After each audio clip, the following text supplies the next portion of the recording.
In the grand scheme of cosmic irony, few things compare to watching 7 different species of allegedly superior beings collectively lose their minds over what appeared to be a particularly well-crafted piece of medieval Earth furniture.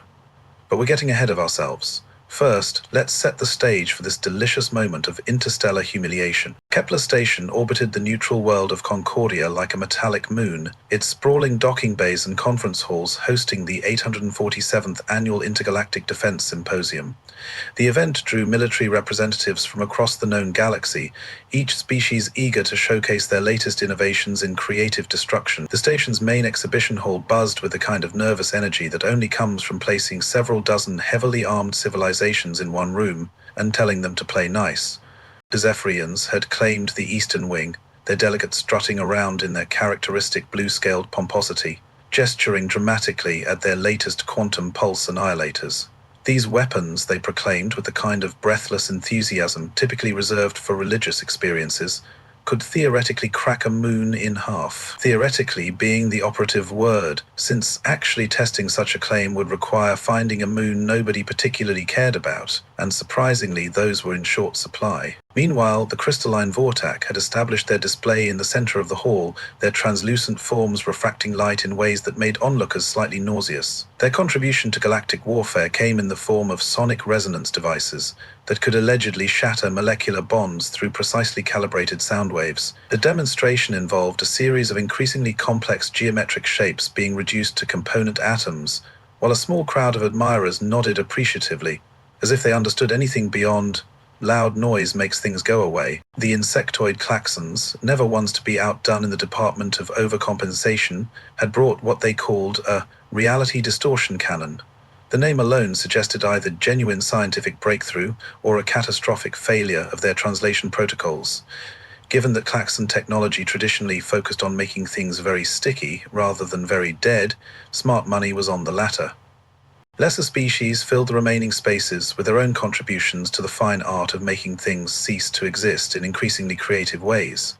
Plasma rifles that could allegedly burn through asteroid belts, gravity wells that could compress battleships into marble-sized spheres, and various other implements of destruction that came with warranties specifically voiding coverage for dimensional tears, temporal paradoxes, or accidental universe deletion. Into this testosterone field, or the equivalent across various alien biologies, showcase of galactic firepower, walked humanity's representative, carrying what appeared to be a hastily assembled collection of sticks and string. The weapon, if one could generously call it that, resembled nothing so much as an oversized crossbow that might have been impressive during Earth's Bronze Age, assuming Earth's Bronze Age had access to particularly good woodworking tools. The silence that followed her entrance wasn't the respectful hush accorded to a new arrival, but rather the stunned quiet that precedes either explosive laughter or profound embarrassment.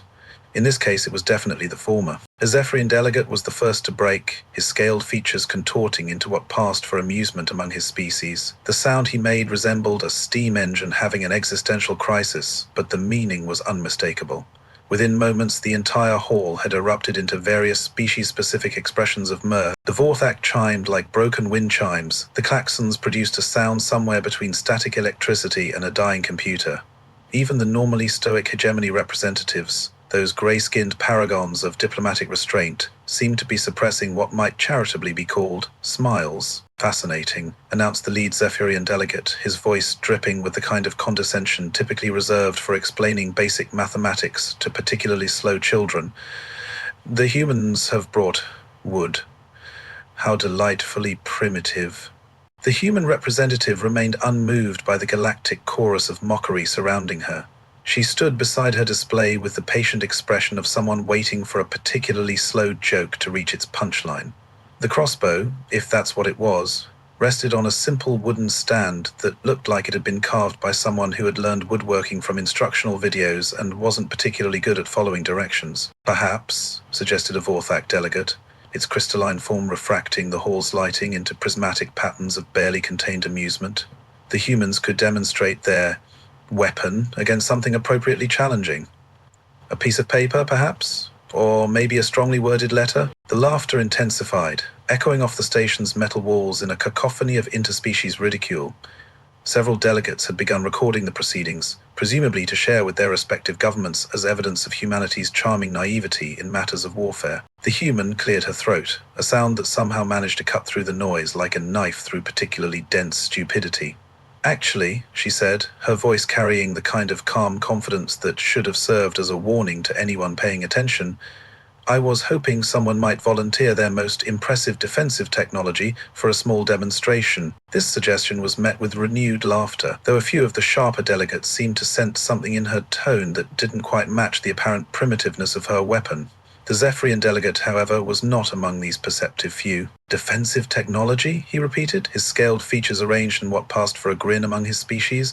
"My dear primitive human, would you care to test your stick against our latest Mark 7 quantum-reinforced battle tank? It's parked just outside, in the demonstration bay." The human's expression didn't change, but something in her eyes suggested that this was exactly what she had been hoping to hear. "That," she said, "would be perfect." If there's one thing the galaxy's various species excelled at beyond creative violence, it was the fine art of collective stupidity masquerading as intellectual superiority. This particular talent was about to be displayed in all its magnificent glory, as roughly 300 of the galaxy's finest military minds prepared to witness what they assumed would be the most entertainingly pathetic weapons demonstration in recorded history. The migration from exhibition hall to demonstration bay resembled nothing so much as a parade of cosmic condescension. Delegates streamed through the station's corridors, chattering excitedly in dozens of languages about the upcoming spectacle.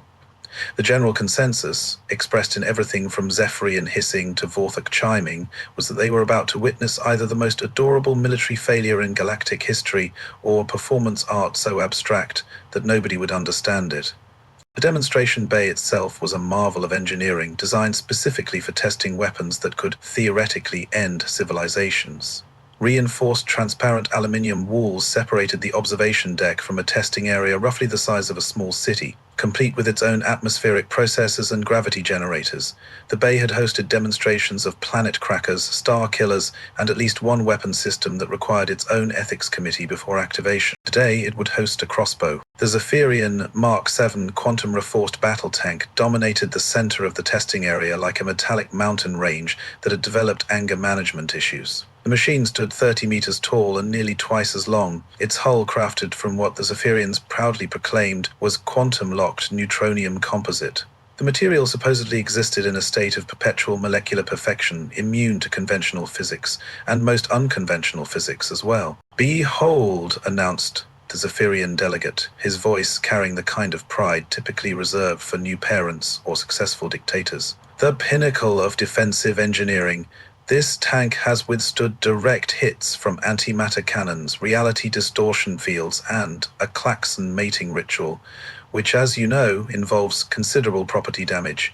The assembled crowd murmured appreciatively. Several delegates activated recording devices, though whether to document the tank's impressive specifications or the upcoming comedy show remained unclear. The tank's armor plating gleamed under the demonstration bay's artificial lighting, each panel inscribed with Zephyrian runes that allegedly enhanced the quantum field matrix. The turret mounted a weapon system that looked capable of removing small asteroids from existence, while secondary guns bristled from every conceivable angle, like the universe's most antisocial porcupine. "The quantum reinforcement," continued the Zephyrian with the enthusiasm of a professor explaining his favorite theorem to a classroom of particularly attractive students, "creates molecular bonds that exist partially outside normal space-time. Essentially, our armor plating occupies several dimensions simultaneously, making it theoretically impossible to damage through conventional means." The Vorthok delegate chimed what might have been a question, causing the Zephyrian to launch into an even more detailed explanation involving quantum mechanics, dimensional theory, and mathematical concepts that required three-dimensional equations to express properly. The human representative listened politely, occasionally nodding as if she found the technical specifications mildly interesting rather than utterly fascinating. Meanwhile, betting pools had spontaneously erupted throughout the observation deck. The odds on the wooden weapon actually damaging the tank had reached astronomical proportions, with some bookmakers offering rates so favorable they bordered on charity. A few entrepreneurial delegates had begun taking bets on how many pieces the crossbow bolt would break into upon impact, with the smart money favoring numerous small splinters over fine sawdust. The hegemony representative, whose species was renowned for their mathematical precision in all matters, had calculated the exact probability of the demonstration succeeding at approximately 1 in 847 trillion. Accounting for variables, including quantum fluctuations, observer bias, and the possibility that the laws of physics might spontaneously change their minds about how matter was supposed to behave. Through it all, the human remained calmly focused on her weapon, making minor adjustments with the sort of methodical precision that suggested either supreme confidence or complete delusion. The crossbow appeared even more primitive up close, its wooden frame showing what looked like hand-carved details and honest-to-goodness hemp string for the bowstring. The bolt loaded into the firing mechanism resembled nothing more exotic than a sharpened stick, albeit one crafted with impressive attention to detail. "Magnificent craftsmanship," commented a Klaxon delegate, its mandibles clicking in what passed for appreciation among its species. "Very authentic." Did the humans consult historical documents, or are they simply recreating weapons from their own primitive past? "Both fascinating and tragic," agreed a Vorthark, its crystalline form refracting light in patterns that suggested deep contemplation. "To think they've progressed so little since developing interstellar travel. Perhaps we should establish a cultural preservation fund." The suggestion was met with general approval, as if the assembled delegates were discussing the protection of an endangered species rather than witnessing a military demonstration. Several began discussing the establishment of human cultural museums, complete with exhibits showing the evolution of their adorably backward technology. The human finished her preparations and stepped back from the crossbow, which now appeared ready to fire. The weapon looked even more absurd in the context of the massive war machine it was supposedly about to engage. David versus Goliath would have been a more balanced matchup, assuming David had been armed with a strongly worded letter instead of a sling. "Whenever you're ready," called the Zephyrian delegate, his voice carrying across the demonstration bay through the intercom system. "Please, take your time. We want to ensure proper documentation of this historic moment." The laughter that accompanied the statement echoed through the observation deck like a wave of cosmic mockery. Camera drones positioned themselves for optimal coverage, their operators clearly anticipating footage that would be replayed at military academies for generations, as an example of what not to bring to an interstellar conflict. The human took aim. There are moments in galactic history when the universe pauses to appreciate its own sense of irony. This was about to become one of them, though the assembled delegates remained blissfully unaware that they were about to witness the kind of reality revision that typically required either divine intervention or catastrophically poor judgment on the part of fundamental physics. The human's finger found the crossbow's trigger mechanism with the casual familiarity of someone performing a routine task.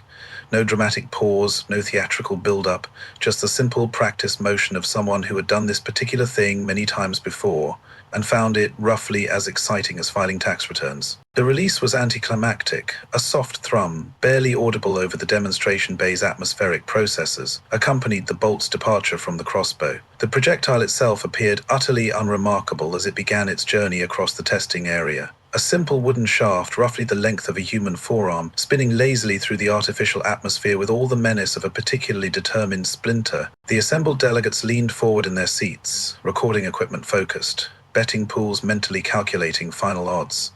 This was it, the moment when primitive human delusion would meet advanced Zephyrian engineering in a collision that would produce nothing more exciting than the galaxy's most expensive toothpick demonstration. The bolt traveled with what could generously be described as leisurely speed. Compared to the energy weapons these delegates were accustomed to, beams that crossed light years in heartbeats, projectiles that achieved significant fractions of light speed, the wooden projectile moved with all the urgency of a bureaucratic decision. Several delegates actually yawned, wondering if they had time to grab refreshments before the inevitable splintering impact. The Vorthak delegate chimed something that translated roughly to, "Is it supposed to be that slow?" While a Klaxon representative began calculating whether the bolt would actually reach the tank before the heat death of the universe. The consensus seemed to be that they were witnessing either the most boring weapons test in galactic history or an elaborate practical joke that nobody quite understood yet. The Zephyrian delegate watched with the smug satisfaction of someone about to be proven spectacularly correct. His quantum-reinforced battle tank waited in the center of the testing area like an immovable monument to superior engineering, its armor plating gleaming with the confidence of molecular bonds that existed partially outside conventional reality. The approaching wooden projectile represented about as much threat as a stern diplomatic note. Then, physics decided to take a holiday. The bolt struck the tank's frontal armor with the sort of soft impact one might expect from dropping a pencil on a desk. There was no dramatic explosion, no shower of sparks, no sound effect worthy of a military demonstration. Just a gentle thunk that barely registered on the demonstration bay's acoustic sensors. What happened next violated so many established principles of science that several delegates' recording equipment automatically flagged the footage as obviously doctored. The wooden bolt, which should have either bounced harmlessly off the quantum-reinforced armor or exploded into splinters, instead began to sink into the tank's hull like a hot knife through butter made of theoretical mathematics. The first few centimeters of penetration were met with nervous laughter from the observation deck. Clearly some sort of optical illusion was at work, or perhaps the demonstration bay's holographic systems were malfunctioning. Wooden projectiles simply did not penetrate quantum-locked neutronium composite.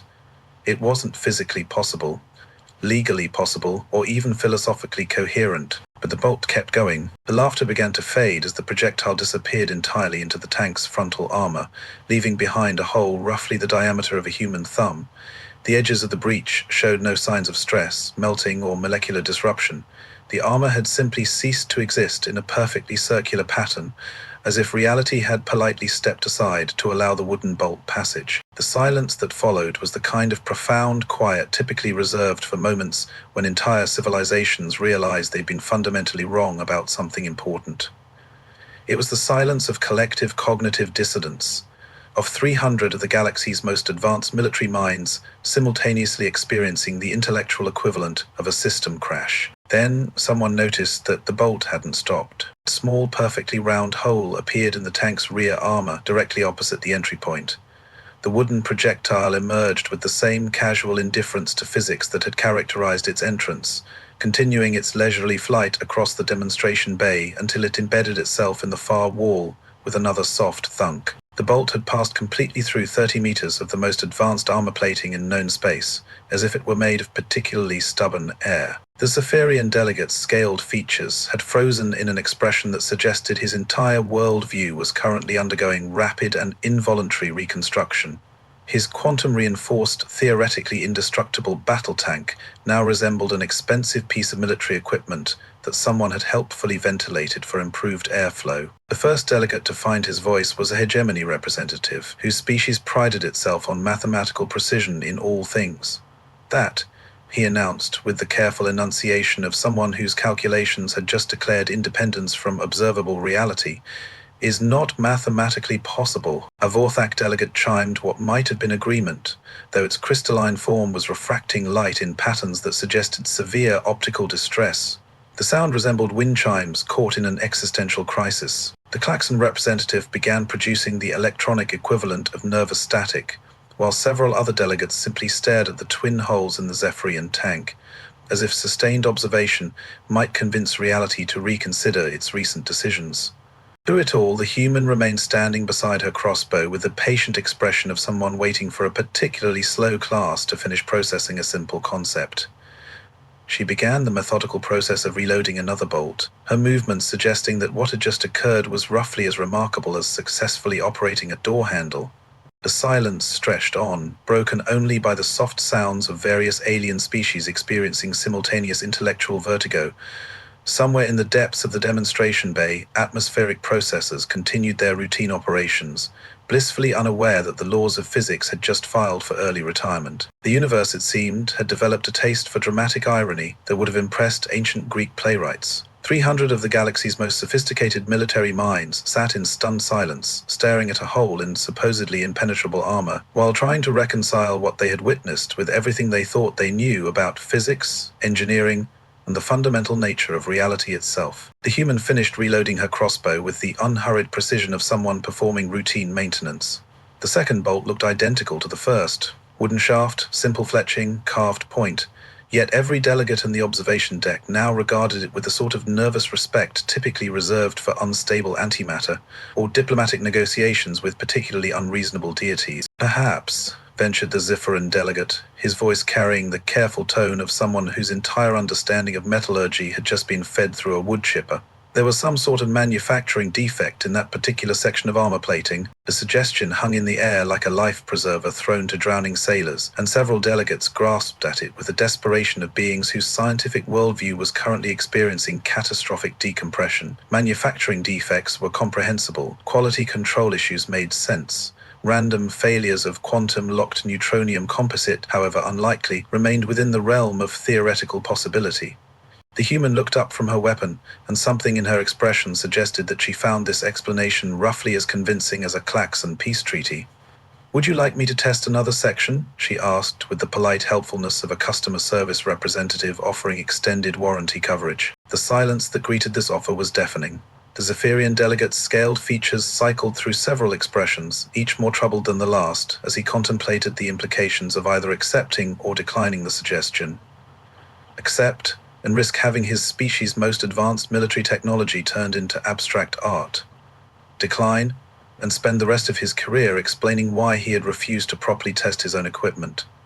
"The quantum field matrix," he said finally, grasping for technical explanations, like a drowning politician reaching for campaign contributions, might have been disrupted by localized dimensional fluctuations. "Yes, that must be it." A Vortak delegate chimed what sounded like polite skepticism, while the hegemony representative began furiously calculating the probability of dimensional fluctuations occurring precisely when and where needed to produce the observed results.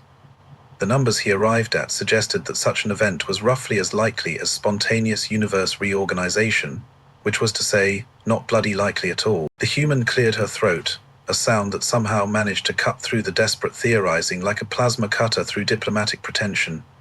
"Actually," she said, her voice carrying the patient tone of someone about to explain something very simple to people who had been overthinking it. "The bolt isn't made of wood." This announcement was met with the kind of silence that typically follows statements like, "I've accidentally declared war on mathematics," or "The coffee machine has achieved sentience and filed for political asylum." Several delegates leaned forward, as if proximity might help them better understand whatever incomprehensible explanation was about to follow. "Not wood," managed the Zephyrin delegate, his voice carrying the tone of someone whose reality had just submitted a formal resignation letter. The human shook her head with the amused patience of a teacher correcting a particularly persistent misconception.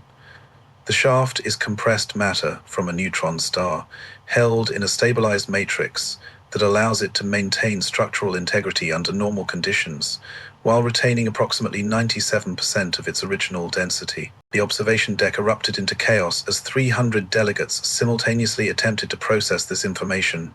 The Vorthak began chiming in frequencies that suggested either profound enlightenment or complete mental breakdown. Several Klaxon representatives started producing sounds that resembled electronic applause, mixed with existential dread. The hegemony delegate's calculations had apparently exceeded his species' mathematical capabilities, because he was now staring at his computational device as if it had personally betrayed him. "Neutron star matter," repeated the Zephyrian delegate slowly, as if the words were a foreign language he was trying to pronounce for the first time. "You're saying that what appears to be a simple wooden crossbow bolt is actually compressed stellar material with the density of approximately 500 million tons per cubic centimeter," the human supplied helpfully, "give or take a few million tons depending on the source star's rotation period and magnetic field strength." The silence that followed this casual revelation was the kind of profound quiet typically associated with the moments before major historical events, natural disasters, or the collapse of previously stable governments. It was the silence of collective realization that everything they thought they knew about human technology had just been revealed as adorably, catastrophically wrong. "The crossbow mechanism itself," the human continued, apparently oblivious to the mental anguish she was causing her audience, "uses similar principles. The frame is constructed from compressed degenerate matter, while the bowstring incorporates carbon nanotube weaving reinforced with crystallized space-time. Nothing too fancy, just basic hunting equipment really." Basic hunting equipment. The phrase echoed through the observation deck like a death knell for galactic military supremacy. If this was what humans considered basic equipment, what did their actual military hardware look like? Several delegates began quietly updating their species' diplomatic priorities to include phrases like "maintain friendly relations with Earth" and "under no circumstances attempt military engagement with human forces." The Zephyrian delegate stared at his perforated battle tank, then at the seemingly primitive crossbow, then back at the tank. The quantum-reinforced armor, that had taken his species' best engineers decades to develop, had been casually punctured by what looked like a museum piece from humanity's medieval period. The irony was so profound, it had achieved its own gravitational field. "Your most advanced military technology," he said slowly, "looks like our ancient weapons." The human smiled, and there was something in that expression that suggested depths of technological advancement that made the assembled delegates' achievements look like children playing with building blocks. "Actually," she said, "this is just what I brought for the demonstration.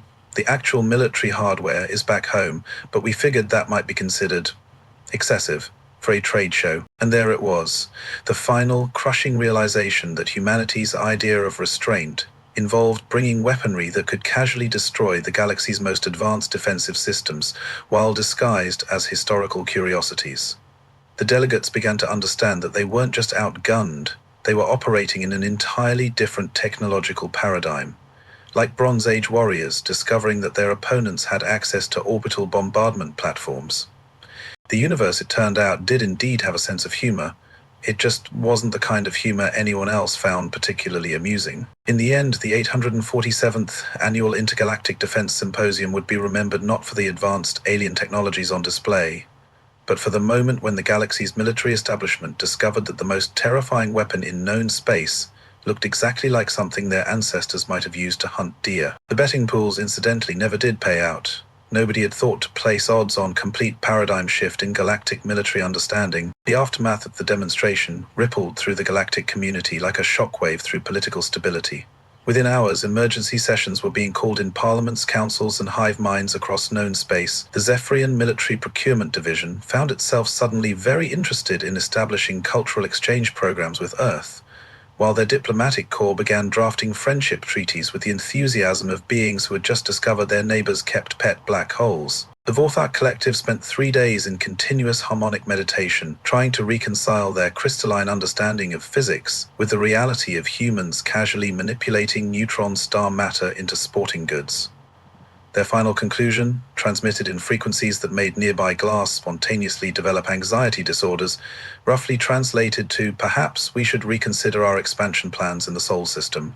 Meanwhile, the Klaxon Swarm's reaction was characteristically direct. They immediately began broadcasting surrender frequencies on all known human communication channels, despite the fact that no state of war had ever existed between the species. Their logic, such as it was, centered on the principle that any civilization capable of turning compressed stellar cores into hunting equipment might have opinions about territorial boundaries that were best respected preemptively. The human representative, blissfully unaware that she had single-handedly restructured galactic geopolitics, began packing her demonstration equipment with the methodical efficiency of someone finishing a routine business trip. The crossbow was disassembled and stored in what appeared to be a perfectly ordinary carrying case, though several delegates noted that the case itself seemed to bend light in ways that suggested it occupied more internal space than external geometry should have allowed. Louder than before, "Well," she announced to the still stunned observation deck, "that concludes our presentation. If anyone has questions about Earth's agricultural exports or cultural exchange programs, I'll be available in Conference Room 7 for the next hour.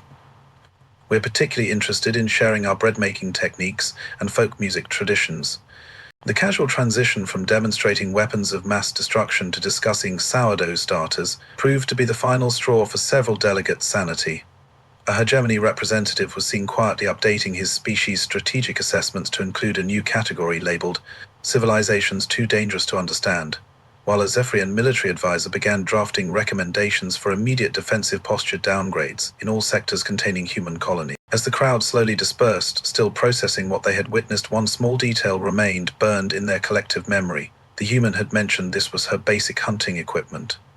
The implications of what Earth might consider advanced military hardware would haunt galactic strategists for generations to come, inspiring everything from peace treaties to preemptive surrender documents to an entirely new field of academic study focused on applied human technology assessment and associated diplomatic panic management. The crossbow, meanwhile, had been quietly returned to its case, looking for all the world like an antique that belonged in a museum rather than a weapon system that had just redefined the upper limits of destructive capability. Sometimes, the universe's sense of humor was so profound, it achieved a kind of terrifying poetry.